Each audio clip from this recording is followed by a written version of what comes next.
Today we are doing a quick review of the Green Lantern Power Battery. With me today I've got Troy, who has just finished playing the Power Battery against John. And we have Zach here, who's just spectating. And anyways, Troy here is going to give us a quick view of how well did it play, its mechanics, your overall thoughts about it. Well, in my opinion, this is the most balanced resource WizKids has come out with yet.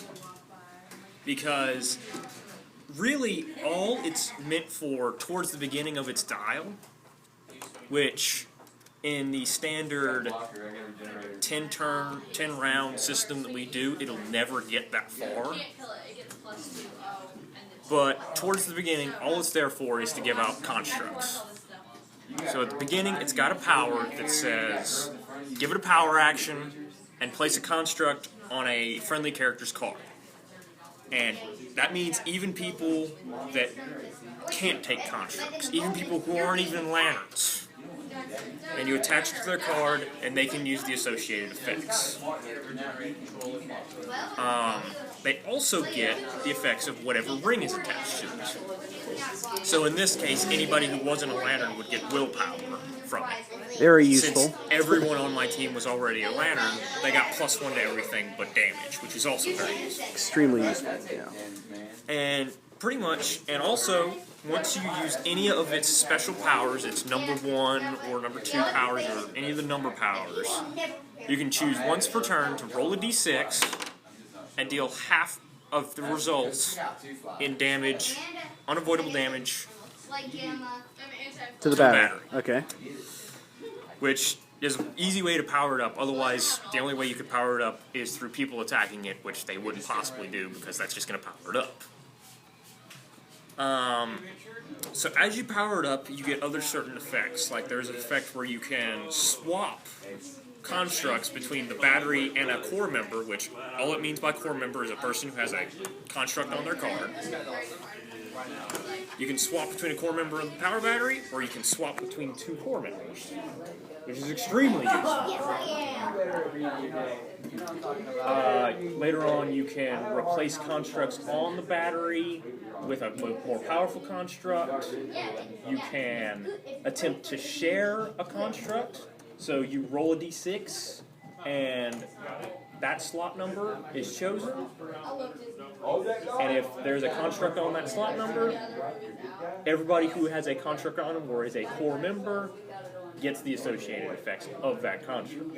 So there's an element of chance with this in regards to, I mean, granted with the Fear Itself hammers, there was still a chance that if you put a hammer out there, someone you could choose for them to roll to pick it up. But for the most part, you could take an action. And, yeah, like this, there's a chance that you might not get it. Which, I personally like adding that element where it can go either way. Which in the comic books seems more accurate to me rather than just having something that's OP.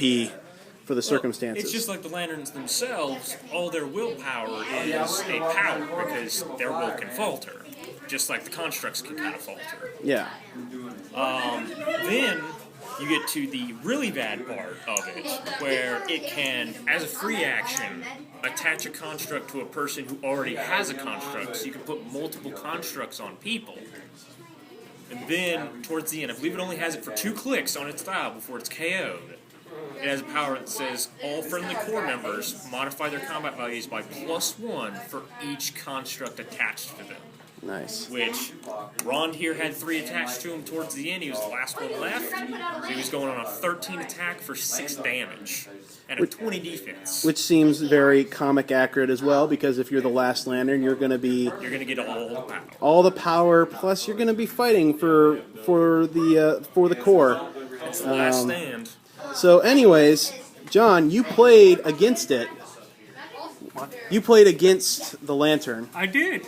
It was very fun to play against. I mean, like Troy said, up till now, this resource is probably the most balanced. I mean, when you're playing against the Book of Skulls, ever since they made that rule change where you can continuously pick up the hammer, the +2 attack and everything, it's a little unnerving to play against. Yeah, I mean, it just This becomes a one dice I roll. like. And when he reaches that end dial, +1 to all combat stat, it was like, okay, quickly, I gotta take down the battery, and it was, feasible to do that. Yeah, I mean, That's in this why- case, the resource can actually be KO'd and removed from the Yes, game. because you can attack the battery. It's a special version. You do it. You attack it, and if you beat its defense value, you do half damage to it because it ignores half of your damage. Your printed damage value -2. -2. Yes. So you have to have a it 3 effectively damage has on it. invulnerability. Yeah. Yes.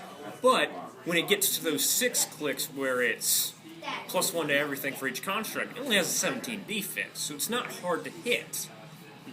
The other dangerous thing about it is that it will get probability control, outwit, and perplex throughout its dial, and its range is equal to its click number. And that can get up to like 15, 17, Yeah. 20.